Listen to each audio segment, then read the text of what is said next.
좋으신 주님의 은총과 평화가 오늘 말씀을 묵상하며 함께 기도하는 모든 분들과 함께 하시기를 바랍니다. 오늘 본문의 시작은 훈계를 지키는 것에서 시작합니다. 17절을 읽어보겠습니다. 훈계를 지키는 자는 생명길로 행하여도 징계를 버리는 자는 그릇 가느니라. 훈계를 지키는 것을 생명과 연관을 시키고 있습니다. 그렇다면 훈계가 무엇이기에 이것을 생명과 연관해서 설명하고 있을까요? 훈계를 생각해 보면 훈계는 무엇을 해라, 하지 말라는 가르침이라고 할 수 있습니다. 보통 이런 훈계는 연세가 지긋하신 어르신들이 젊은이들에게 합니다. 어르신의 삶의 경험에서 나오는 것이 일반적입니다. 살아보니 어떻더라. 그러니 너희는 이래야 된다. 이러한 경험에서 나오는 지혜를 훈계라고 우리는 생각합니다. 그런데 잠언의 지혜는 솔로몬의 인생 지혜이기도 하지만 하나님이 주신 계명이기도 합니다. 성경은 613개의 율법 계명으로 되어져 있습니다. 이것을 둘로 나누어 보면 무엇을 하라, 그리고 무엇을 하지 말라로 구분할 수가 있습니다. 해야 할 것과 하지 말아야 될 것을 분별할 수 있는 것이 지혜라고 볼 수 있는 것입니다. 훈계, 곧 하나님의 말씀을 생각해 보면 이것은 외부에서부터 들려오는 소리입니다. 자신 이외에 다른 무언가로부터 들려오는 소리인 것입니다. 그러니 사람들은 그것을 즐겁게 받아들이지 않습니다. 자기 생각하고 맞지 않는 소리를 듣기 싫어하기 때문에 그렇습니다. 이것을 참견, 쓴소리로 받아들이는 경우가 많습니다. 이처럼 사람은 누구나 자기 중심적입니다. 열왕기상 12장에 르호보암 왕이 나옵니다. 르호보암의 아버지는 솔로몬 왕입니다.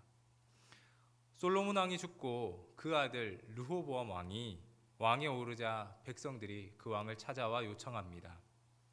왕의 아버지가 우리에게 무거운 멍에를 메우셨는데 새로운 왕께서는 이것을 가볍게 해주십시오. 이 요청을 받은 르호보암 왕은 부왕을 섬긴 원로들과 상의합니다. 원로들이 말합니다. 왕께서 백성을 섬기는 자가 되십시오. 그리고 백성의 요청을 좋은 말로 대답해 주시면 그들은 영원히 왕의 종이 될 것입니다.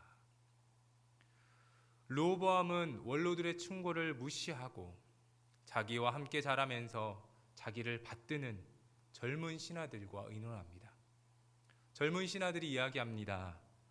내 새끼손가락이 내 아버지의 허리보다 굵다고 답하십시오. 부왕께서 채찍으로 백성들을 다스렸다면 왕께서는 정갈 채찍으로 다스리겠다고 대답해 주십시오. 부왕 솔로몬보다 자신이 훨씬 크고 위대하다는 것을 보여주라는 것입니다. 르호보암은 원로들의 의견을 무시한 채 자기를 받들어주는 젊은 신하들의 말을 채택합니다. 자기 귀에 듣기 좋은 말을 선택한 것입니다.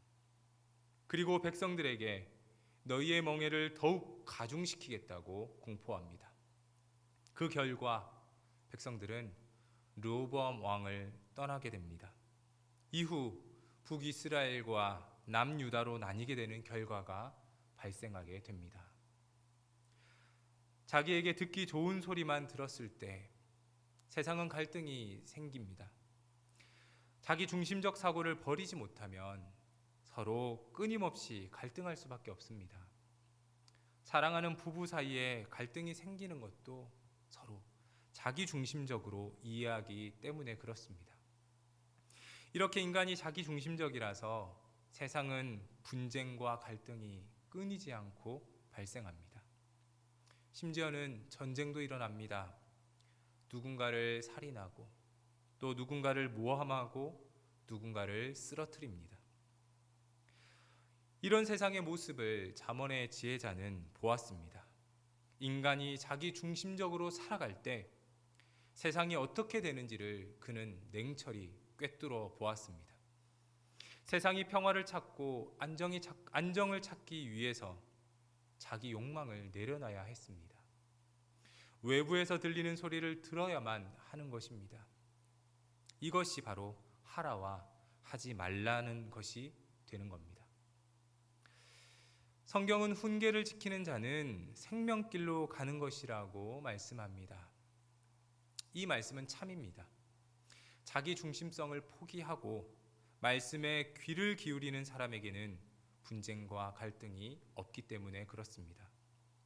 자기 속에서 들리는 소리 듣는 것을 멈추고 자기 밖에서 들리는 소리를 듣기 시작할 때 우리는 평화를 누릴 수가 있습니다. 쉽게 말하면 소통하면 갈등이 줄어드니까 평안이 찾아오고 그 평안은 생명길로 인도해 준다고 볼 수 있는 것입니다. 소통은 나 혼자만 하는 것은 아닙니다. 상대방과 서로 같이 하는 것입니다. 서로의 이야기를 들어줄 때 소통은 일어납니다. 상대방의 이야기를 들어주는 것을 또 다른 표현으로 하자면 사랑하는 것이라고 말할 수 있습니다. 사랑하면 말이 들립니다. 미워하면 아무리 많은 말을 해도 들리지 않습니다. 결국 이야기를 듣는다는 것은 사랑하는 일입니다. 하나님의 훈계 말씀을 듣는 건 말씀을 주시는 하나님을 사랑하는 것입니다. 하나님을 사랑하기 때문에 그 말씀이 귀에 들려지는 것입니다. 그러니 자기 밖에서 들리는 하나님의 말씀을 듣고 그 말씀을 따를 때에 우리는 생명의 길로 인도함을 받을 수 있게 됩니다. 그러나 말씀을 따르지 않는 사람은 그릇된 길로 가게 된다고 오늘 본문은 말씀합니다.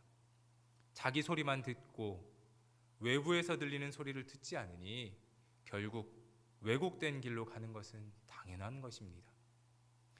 자신에게 좋은 소리만 들으려는 사람은 결국 잘못된 길로 빠질 수밖에 없습니다. 르호보암 왕처럼 말입니다. 자기로 가득 찬 사람일수록 더욱 외부에서 들리는 소리에 귀 기울이지 않습니다. 이것은 지혜로워 보이나 실상은 어리석은 사람입니다. 자기 안에서 들리는 소리는 결국 자신의 시야를 좁게 만들고 자기의 고집을 정당하게 만들기 때문에 그렇습니다. 동생 아벨을 죽인 가인은 자기 고집을 정당화합니다. 자신의 제사를 받아주지 않은 하나님이 잘못한 것이고 형보다 우선되는 제사를 드린 아벨이 잘못했다고 그는 주장합니다. 하나님은 그에게 말씀하십니다. 내 아우의 핏소리가 땅에서부터 내게 호소하느니라. 그렇다면 우리가 하나님의 말씀을 듣기 위해서 무엇을 해야 할까요? 그것은 말을 멈추어야 됩니다. 말하는 것을 정지해야 됩니다. 말하는 것은 주도권을 가진다는 것입니다. 생각해 보십시오. 여러 사람이 모인 모임에서 영향력은 말하는 사람에게 있습니다. 말하는 사람이 어떻게 하자는 대로 모임의 방향이 결정됩니다. 국가의 경우도 그렇습니다. 왕은 말하고 백성은 듣습니다. 가정에서도 부모님은 말하고 자녀는 듣습니다. 말한다는 건 주도권을 가진다는 것입니다. 우리가 요즘 영상으로 비대면 셀 모임을 하는데 음소거를 하지 않고 서로 말을 동시에 하게 되면 무슨 말을 하는지 알아들을 수가 없습니다. 내 소리를 멈추고 누군가의 말에 경청해 줄 때에 모임이 원활히 진행이 되는 것입니다. 우리가 말씀 앞에서 말하는 걸 잠시 중단하고 내 자신의 주도권을 내려놓아야 하나님의 말씀이 들립니다. 하나님께 주도권을 드리는 것이 하나님의 말씀을 듣는 것이고 본문의 표현으로 하자면 훈계를 따르는 것입니다. 내 주도권을 멈추어야 하나님이 주도권을 잡으실 수가 있습니다. 그런데 오늘 본문을 보면 말에 대한 가르침이 많이 나오는 것을 보게 됩니다. 성경 전체를 봐도 말에 대한 교훈이 적지 않게 나오는 것을 알게 됩니다. 이것은 무엇을 의미할까요? 우리가 주도권을 놓지 않으려고 말을 많이 하고 있다는 반증인 것입니다. 말씀을 듣기보다는 말을 통해서 무언가를 요구하고 자기 방식으로 일을 처리하고자 하는 욕망이 그 속에 담겨져 있다는 것입니다. 그래서 우리는 말을 제어하는 지혜가 필요합니다. 본문의 지혜자도 말씀합니다. 19절에 말이 많으면 허물을 면하기 어려우나 그 입술을 제어하는 자는 지혜가 있느니라. 지혜자는 자기 입술을 제어하는 자는 지혜가 있다고 말씀합니다. 입술을 제어하는 것도 지혜입니다. 말을 잘하는 것이 지혜가 아니라 입술을 제어할 줄 아는 것이 지혜인 것입니다. 말을 해야 할 때 하고 멈춰야 할 때 멈추는 것이 지혜라는 것입니다. 사랑하는 주사랑교회 성도 여러분, 오늘 우리에게는 입술의 지혜가 필요합니다. 하나님의 훈계의 말씀 앞에서 우리는 우리의 말을 멈출 필요가 있습니다. 멈추어야 들립니다. 내 주도권을 포기해야 하나님이 주도하십니다. 우리 예수님처럼 내 주도권을 아버지께 맡기고 아버지 하나님의 말씀이 이루어지기를 기도하는 삶을 살아가시기를 바랍니다. 인생에서 하나님의 말씀이 들려지지 않는다고 걱정하는 분이 계십니다. 사랑하는 여러분, 하나님이 말씀하지 않는 것이 아닙니다. 우리가 말하고 있기 때문에 하나님의 말씀이 들려지지 않는 것입니다. 말을 멈추고 하나님의 말씀을 들어보십시오. 그 말씀이 우리를 생명길로 인도하실 것입니다. 날마다 이러한 하나님의 은혜를 누리시는 주사랑교회 성도님들이 되시기를 간절히 기원합니다. 아멘. 같이 기도하겠습니다. 사랑하는 주님, 오늘 이 시간 우리의 말을 멈추고 주님의 말씀을 듣길 원합니다. 말씀으로 세상을 창조하신 그 하나님의 말씀을 이 시간 듣고자 합니다. 그동안 우리의 말을 멈추지 않아서 하나님의 말씀을 듣지 못했습니다. 우리의 입술을 제어하는 지혜를 우리에게 주시어 하나님의 말씀 앞에서 우리의 입이 다물게 하시고 그 말씀으로 살아갈 은혜를 주시옵소서. 우리가 듣고 싶은 소리, 듣기 좋은 말씀만 듣지 않게 하시고 우리 밖에서 들려오는 주님의 말씀에 순종할 줄 아는 성숙한 믿음을 갖게 하옵소서. 사랑하는 담임 목사님께 성령으로 충만함을 주셔서 세례 요한이 하나님의 말씀으로 백성들을 깨우치는 말씀의 능력을 주셨던 것처럼 담임 목사님에게도 말씀의 능력을 주시고 사도 바울이 이방인 성도들을 사랑함 같이 사랑의 마음을 부어 주옵소서. 돕는 교역자들과 간사님, 교회의 직분자들과 섬기는 모든 성도님들 위해 은혜를 주셔서 하나님께 헌신하는 것이 기쁨이 되게 하시고 즐거움이 되게 하옵소서. 병약한 성도님들을 긍휼히 여겨주시고 회복시켜 주셔서 슬픔 가운데 있는 성도들을 위로하여 주시고 믿음이 부족한 성도님들에게 믿음을 더하여 주시옵소서. 오늘 하루도 주님과 동행하는 하루가 되게 하옵소서. 모든 말씀 우리 주 예수 그리스도의 이름으로 기도합니다. 아멘.